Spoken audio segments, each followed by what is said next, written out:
Yo. You already know what time it is. It's cigars and coffee, baby. Cigars and coffee. So we're here with another P&E edition, professional and entrepreneur. And I have an amazing guest here today. Tara Frank. How you doing today? I'm doing good. I'm doing good. I thank you for joining me here today. You have done some amazing things for Southern University. As you can see, we got on our SU gear today. She's shining with her jersey that, is custom made and all that, which is cool. It's cool. But so we're definitely gonna touch on that, all things career and all things that you're doing outside of your career as well. But before we get into that, we met at Southern University. But who was the Tar Frank? I'm gonna call her DT, so y'all know. Who was DT prior to Southern? Growing up, where'd you grow up? What was that like? I am from Lake Charles, Louisiana. That's a very interesting question because I don't normally get that question. So it's like, Ooh. I know, but I'll say I'm from Lake Charles. Mm-hmm. And went to school, not necessarily in the neighborhoods that I grew up. Okay. So I was always out of zone. Okay. Um, but that helped catapult, I would say, probably, and help me with like this navigating through life by not necessarily going to the same schools that always had the people that was in my community there. Okay. But yeah, graduated from Washington Marion High School, charging Indians. Let's go. Um, and the next question was, well, where do I want to go? Wow. So you have that question come up. How did you land on Southern University? That's very interesting because Okay. so um, I applied to several schools. I actually got accepted into Harvard. I know, right? Tell me about it. Cheers to that. But I knew I wanted to go to an HBCU. Um, so I had FAMU on the list. A lot of people don't know that. My mom really wanted to go to Jackson State growing up, but for other circumstances, she ended up staying back and going to starting the first semester at McNeese. Okay. So, but for me, when I was looking at what college would offer me what I wanted, Southern University was it. So I knew I wanted to major in engineering, but I knew I wanted to be a dancing dog. So, and I knew I wanted to dance, so Southern University was the only choice at that point for me. All the rest of the choices are they're just options. They're just second, third, fourth, on after. When it comes to Southern University, band, dancing dolls, right? There you go. Because I even looked at Spelman too, but I was like, nah, Southern University. That's Right. it. Wow. So, So you get to Southern and you want to be a dancing doll. yes. Walk me through that process. How strenuous was it? And you were a trailblazer when it comes to that, correct? It took time though. Okay. So, I originally auditioned my senior year in high school. It was actually the day of prom, Wow. but I'm like, I don't care if I don't go to prom or not. I'm Right. going to auditions. So, woke up early that morning. Mom drove me to Baton Rouge. Um, and went through the audition process. Made the first cut because there's several cuts. Got you. Made the first cut. Made the second cut. Wow. And then competition getting fierce. Now this it's filtered now, so it's like the best of the best, if you want to say it that way. And then so next thing I know, my number wasn't called. Okay. So of course, you walk down that hallway, and I'm not gonna say I was defeated.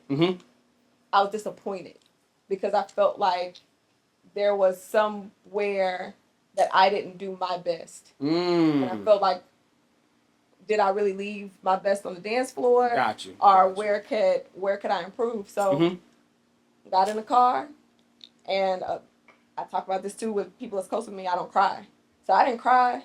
I was just like, man, it's time to go to prom. So you had to deal with that prom day. Prom day. So we get back on the road. My mom like, are you okay? I'm like, yes, I'm okay. So get back.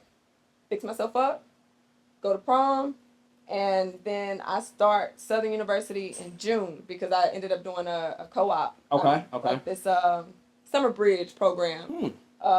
And so started very early on. And then I ended up dancing for what they call the Golden Blues dance team, which is the official basketball team. Yeah. Shout out to Jonas. Jonas. I needed that. Yo, no. Yes. So I think God places you in places, and timing is always on His time. And so I got the opportunity to do dancing for Golden Blues. I got the opportunity to not only hone in on my skills, Right. but I got to do videos. I'm in Lil Boosie's "Wipe Me Down" video. Hey, wipe me down. Hey, shout out to the good news. So if I would have been a dancing doll, I would have never gotten that opportunity. You know what I mean? So, Wow. but ended up going back the next year, Mm-hmm. and I had it on my mind. I was not leaving that band room without being a dancer. So I honed in on my skills. I practiced. Yeah. And the rest is history. Wow. So you become a dancing doll. First of all, congratulations on that, because I know the stigma, the aura of being a dancing doll at Southern University. It's yeah, huge accomplishment, right? What does that look like once you're actually a dancing doll? Um, How does your college experience change from freshman year being a Golden Blue to now being a dancing doll? so it was a little more strict. Okay. I'll place it like that. There are certain things that being a dancing doll you learn your first year that you can apply to everyday life. And so going through a certain process help build character Wow. to help you navigate through life later. Gotcha. So, and there's just certain things that you do and you don't do, and I was okay with it. Right. Because I just wanted to be a dancer, a dancing doll. So I'm like, yeah, whatever. Wow. I mean, that, when you look at it, the Golden Blues, they were for basketball, right? Yes. So the schedule is, I mean, nowhere near as strenuous as every football game, dancing dolls, every band competition. Like, it's a lot more involved, right? No? So I would say both are very involved. It's just that they're involved in different entities. Gotcha. So with Golden Blues, not only are you dancing for the basketball Mhm. games, and there are more basketball games, you're also dancing for pageants. You're dancing on recruiting trips. Really? So yeah, a lot of people don't know that. So Didn't know that. So the Golden Blues actually navigate in a different space as ambassadors for the university as well too. Wow. So I mean, and my time on Golden Blues, I'm very appreciative to it. Okay. Yeah. Got you. But then of course you go into dancing doll. Yeah. And like I said, both have rules, both are strict. Um, but the reason why you put that S on your chest because you know you're the best. It's a little different. Yeah. It's a little different. So A little different. yeah. Wow. So you mentioned engineering. Yes. What did you end up graduating with? I graduated with my BS in civil engineering. Okay. So there's a funny story behind that. Okay. So That's what we here for. you know Montreal. I know Montreal. Shout out to Trail PE. So been my best friend since freshman year in college. Calculus, Cal 1. But Memories. so originally when I started out, I was majoring in civil engineering. Okay. I made dancing doll, and the dean of the college at the time, Dr. Carrier, love him to death to this day. He's like, I don't think that you can do both because I know how strenuous it is. He's like, you're trying to get an engineering degree, so why are you very dancing? demanding? Yes. Right. So I switched my major for a semester to EET. So the first year that I was on dancing dolls, I was EET. Wow. And Montreal, excuse my language, got on my ass. as a best friend should. He's like, man, what are you doing? He's like, other people. other people in the band, other people have done that. He was like, "You're better than that, man. Wow. Go back to engineer, like actual engineering, Wow. civil engineering." Yeah. So ended up switching my major back the following semester, and we graduated together. Wow. So shout out to Trail, man. Just yeah. being an awesome guy. Shout out to Trail. He's already blessed the platform, so yeah, that's my guy. So you graduate. What's next after graduation? I know a lot of people they can get in a rut trying to figure out what to do next. And you're from Lake Charles, went to Southern University. What's next for Tara? So when I graduated, I actually was offered an opportunity to work at South Carolina State University as an admissions counselor and a dance coach. Had nothing to do with my major. I know. Tell me about it. But in undergrad, I had did co-ops with DOTD and stuff like that too. And then I had applied for a couple of jobs, but that was the first job that called me back that was guaranteed salary. So what you're gonna do as a student that's graduating? You going with that? You going with the money? Going with that? I got there and it didn't work out as planned. So ended up turning in a resignation letter on a Thursday, and I was on the road on Friday. Really? I made it back to Lake Charles that Saturday. On Monday, I got a call from an engineering firm that I had applied to months prior to, wow, saying, "Hey, are you still interested in a project engineering position? If so, we would like to hire you."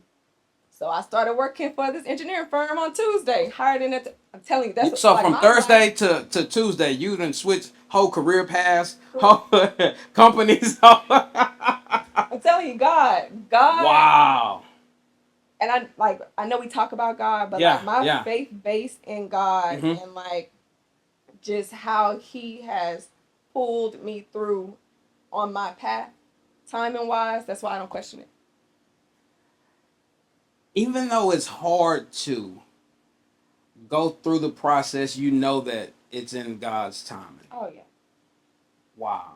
So you leave that company. Mm-hmm. How does it get into what you're currently doing? Oh, so I have a very decorated background and how it basically led me on the career path. Okay. So I originally started working for an engineering company, engineering firm, and then we were getting business and stuff like that, but then business slowed down. So when business slowed down, my project manager pulled me in his office and was like, "Hey, you can still continue working here, right, but I want your career to flourish. So there's an opportunity if you want to go to one of basically like a sister company or a company they work with, which is a construction company." Okay. He's like, "How would you feel about going to a construction company?" So I sat down, I talked to a couple people from that company. Okay. So just like how it happened from the recent, I stopped working for that company on a Friday and start working for the next company that Monday. Turn around like that. Turn around just like that. And so when that's God's favor for real. So when I started working for that company, they threw me to the wolves. Great thing though, but threw me to the wolves. And they did that because I felt like I needed that initiation, if that makes sense. And where it goes back to Southern University dancing. Prepared you for it. Prepared me for it. So I was prepared. But saying all that, working in construction, it's just a different group of people, but it's people that I've known all my life. They feel like home. So expound on that, because construction is completely different from the engineering position that you had, correct? Yes, I would say my engineering position was probably more corporate. You're wearing those polos, nice shirts, slacks. Yeah, good shoes, comfortable shoes.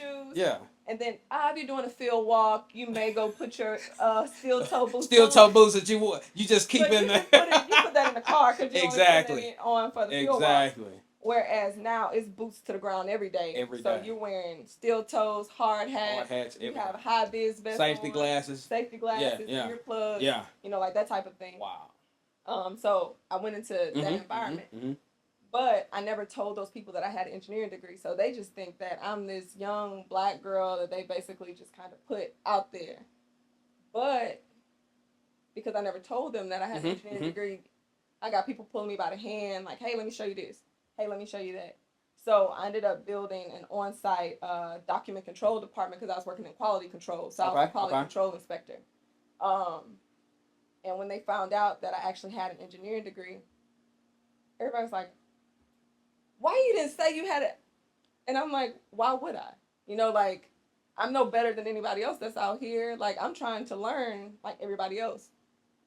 And because I went in with that mentality, those people are actually still my friends to this day because they basically initiated me into construction. And so it actually helped my career path after that as well, too, because now I have actual hands on experience. Now I have people behind me that's backing me because they're like, hey, that girl, she'll get out in the field, she'll get dirty. Right. You know, so now I had that leverage of going in the field and in the office because now they're promoting me on like this management leadership track. Before you continue, I really don't mean to cut you off, but there is something to be said and acknowledged for the way you were able to strategically place yourself in that setting. To have the mindset to say, you know what, why would I tell them I have an engineering degree? So my mom actually used to own a business with us growing up, and due to life and circumstances and stuff like that, you know, things didn't go as planned. So we had to start all over. And that being said, she actually had to go into construction. So she started off as a laborer with a shovel. And when you see your mom wearing that blue Nomex or coveralls every day and coming home, you know what she endured. So I'm not gonna go out in a field of people that reminded me of my mom during that time and throw around and wave around, hey, I have an engineering degree, why am I out here? Wow. So I can say not intentionally, but when I first got to Centerpoint, it was, oh yeah, you got an engineering degree, and it's like, well, I didn't want anybody to. I didn't want anybody to tell me, or to. I didn't want to tell people that, but I think people start. Hey, well, how did you get here? How did you get on with the company? Who do you know? Is your dad work here? Your uncle work here? And I could see the opposite of what happened with you, because once that label gets placed on you, you start to get the, oh well, you don't know nothing about this. You don't know nothing about turning no wrenches or this or yes. that.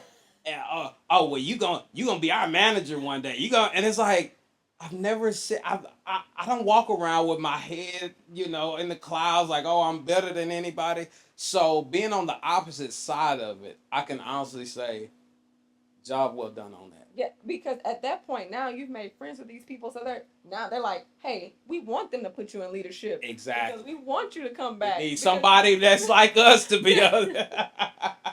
Wow. but yeah, so and like you said, it's also navigating through a space of a lot of times you're the only one, and then for my case, it's three times because being a certain age, being a certain color, and being a certain gender.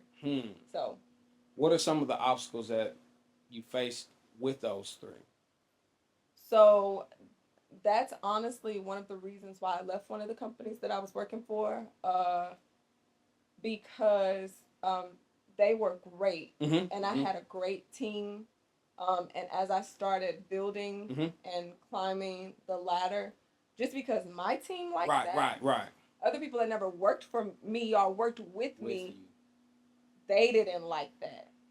And so I've had to endure quite a bit um, of adversity, and it's how do you overcome that adversity, and yeah, so I hear you. I hear you. So, which brings us to the next point. So you go through all of those life lessons, right? How does that shape you to the position that you currently have at Dow? so like I said, I ended up having to leave. I ended up resigning from a company. Wow. But here we go again. God's timing. No Here we way. go. Third time's a charm, Third baby. time's a charm. What? So it's crazy because I was working on the EPC side of stuff, and so as you know, most people that work on EPC side, you want to go on the owner client side, and so I turned in my resignation letter there. I wanted to be in Houston. I wanted to be on the client side. So guess what happened? I ended up working for another company now on the owner side. Okay. Working as a construction / civil engineer.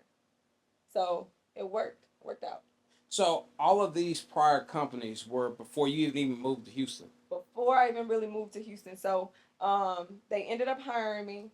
I ended up going down to a smaller town in Louisiana. Okay. Working there, and then they decided that they wanted me back on the front end loading of some engineering on the civil side, and so I moved here to Houston to finish out that engineering phase, FEL phase of it, and then after that they moved me back to Louisiana so I can actually see the construction portion of it. Smart move. Being built at that point, and then life happens. Ended up getting married. Ended up having a kid. And so when I had my kid and went off on, and it was time for me to come back for maternity leave, they actually wanted me to go back to Hackberry, Louisiana. And I'm like, I've never even heard of that. Yes. So I'm like, I have a newborn. Yeah. I won't have like the people, that village to help me in that small town. So it's like either I have to be in Houston or I can't work. And so it just took too long for them to come back with an answer. So I was like, well, basically that's the answer. But again, it goes back to the people that you meet. Right. That group of people that I worked with, still friends. Like, not acquaintance, they're still friends to this day. As a matter of fact, my son calls one of them, one of the guys that I met there, Tio, because he's from Spain. So, yeah, great group of people. And then once I took that hiatus, I'm not the type of person that sits home and bored. I'm like, I need to do something. So went back for my master's. So I ended up getting my MBA. After you've already been out in the field and. Yes. So go back for my master's, and I had it on my mind. Graduated with a 4.0. I'm like, I'm not doing anything less than that. It was for me to prove a point that I could do it. And then I ended up going back on the EPC side. Okay. Just because they offered me the first job. Got you. And then from there, I put on LinkedIn that I had an MBA, and I started getting hits. And so ended up going back in the LNG phase on the client side, working for another LNG company. Okay. Went into change management.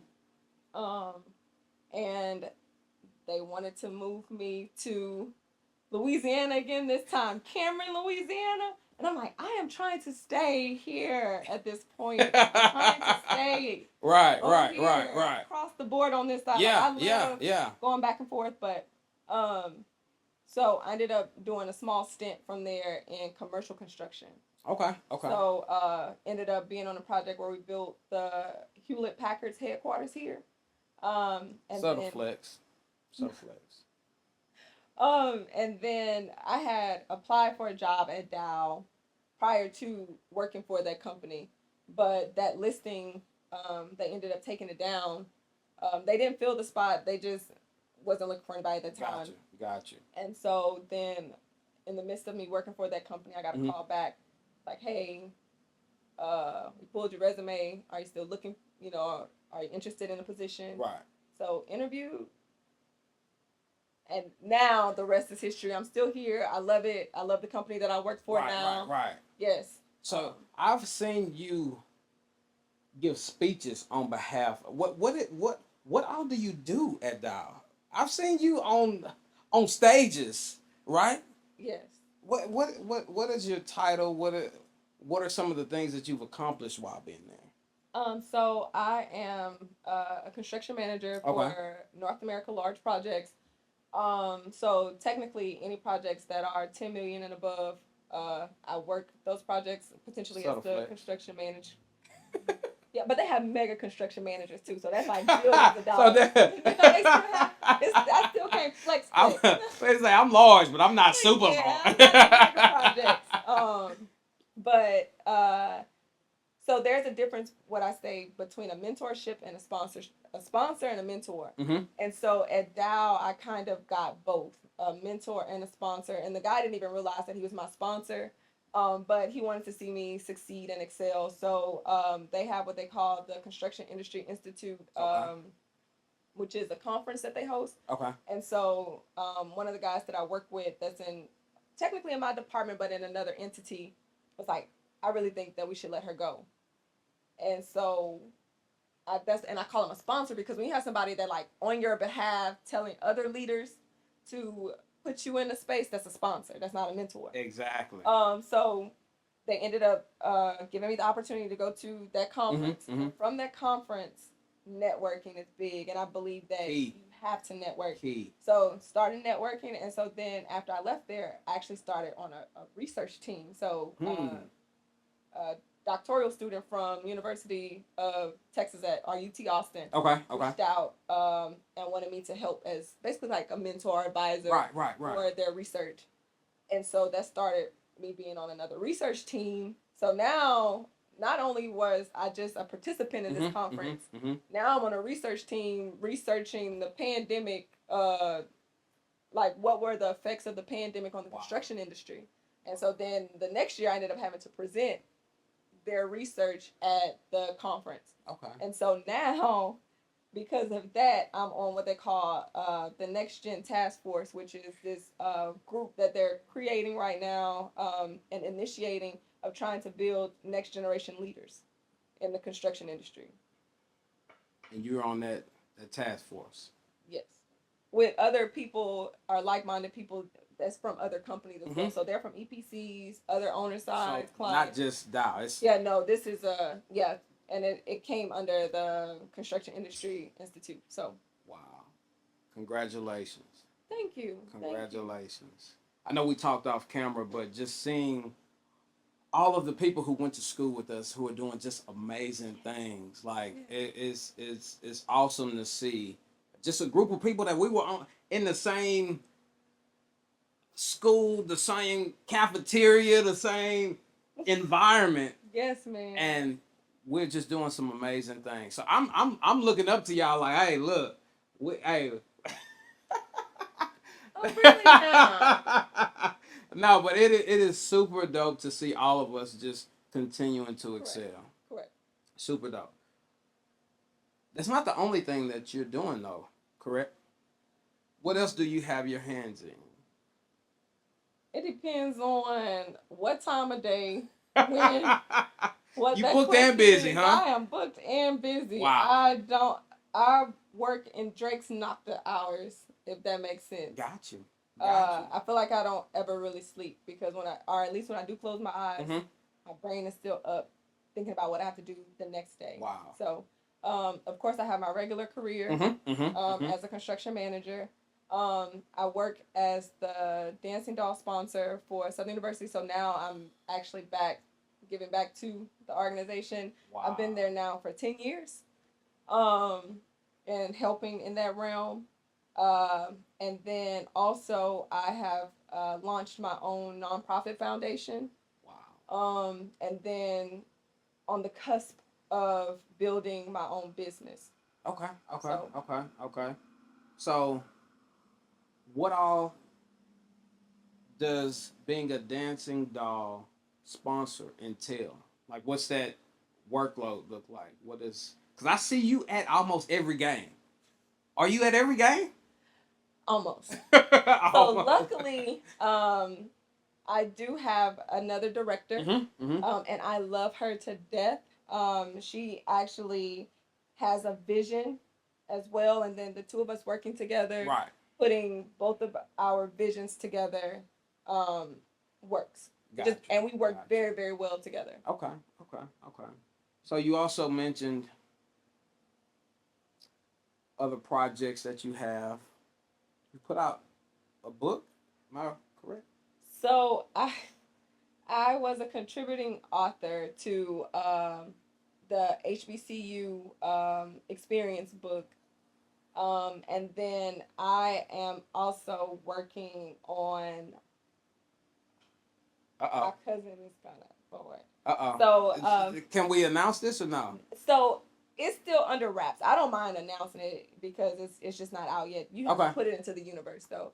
So my cousin has been pushing me to write a book for years. And so whenever we get together, Mm-hmm. talk about it all the time. And I know when we get together today, because she's actually driving in today because we have another event later tonight. Okay. Okay. She's going to bring this up.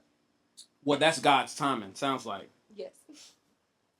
But it's basically just a book about the adversity, people that deal with adversity. How do you get through it? And you can't basically utilize an excuse.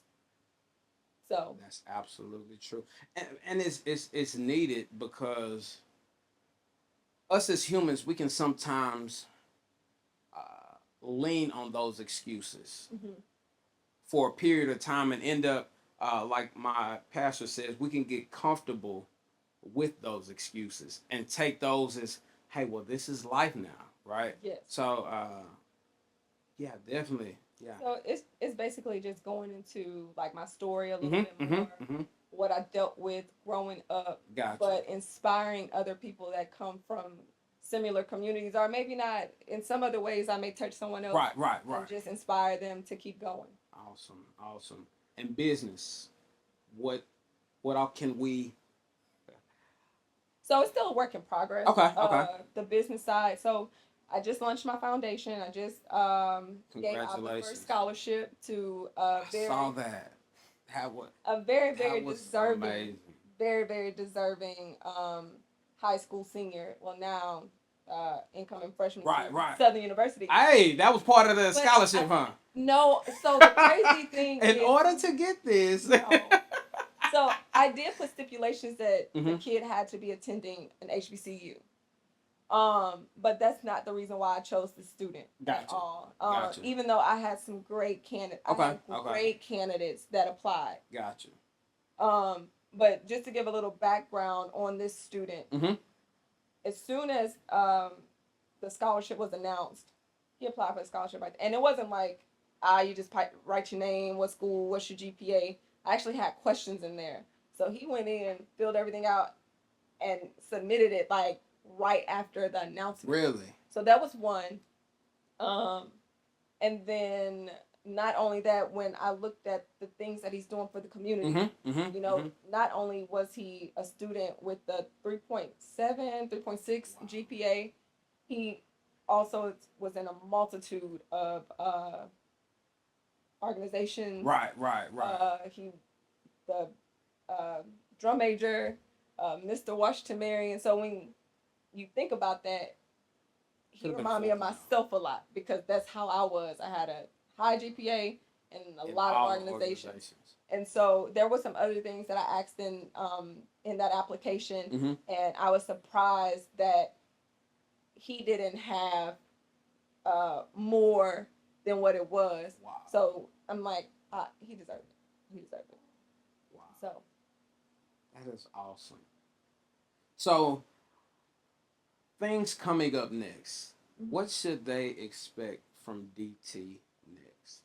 So just continuing to hone in on my trial and error version of business. Okay. So I don't plan on at all quitting my day job. Let me say that. Got you. So this is just supplemental.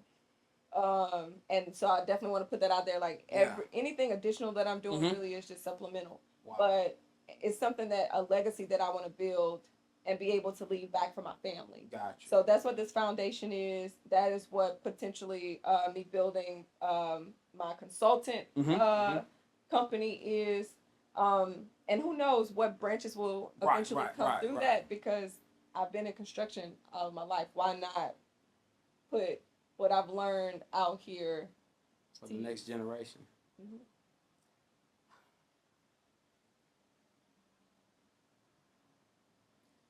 I want to tell you that us as Southern University, we are super proud of you because you have done some amazing things in some not so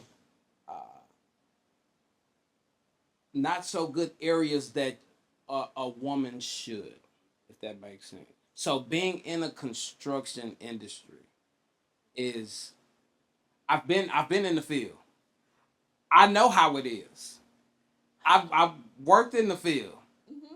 So being able to be there and grab allies, be able to start networking and get to the ranks as a construction manager as an African American, young, and a female. Congratulations on all of your success. Thank you. I appreciate that. That means a lot because just on being in the field, it's like, oh well, she's a lady. She's not gonna be able to pick that up. She's not gonna be able to do this. She's not gonna be able to do that. And to see the progression, it's mind blowing. It's mind blowing. So, with that being said, this is D McKnight, Cigars and Coffee with the Tara Frank. Thank you for joining me Thank today. you so much for having me. No problem. I am so proud of.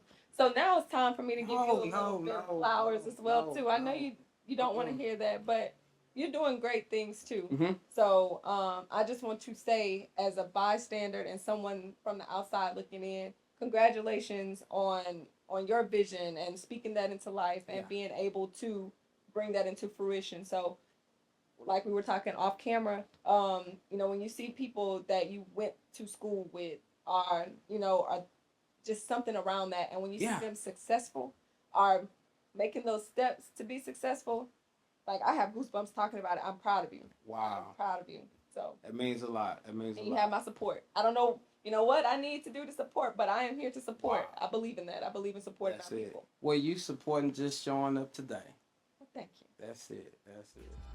Well, it's Cigars and Coffee. Y'all be good. Peace.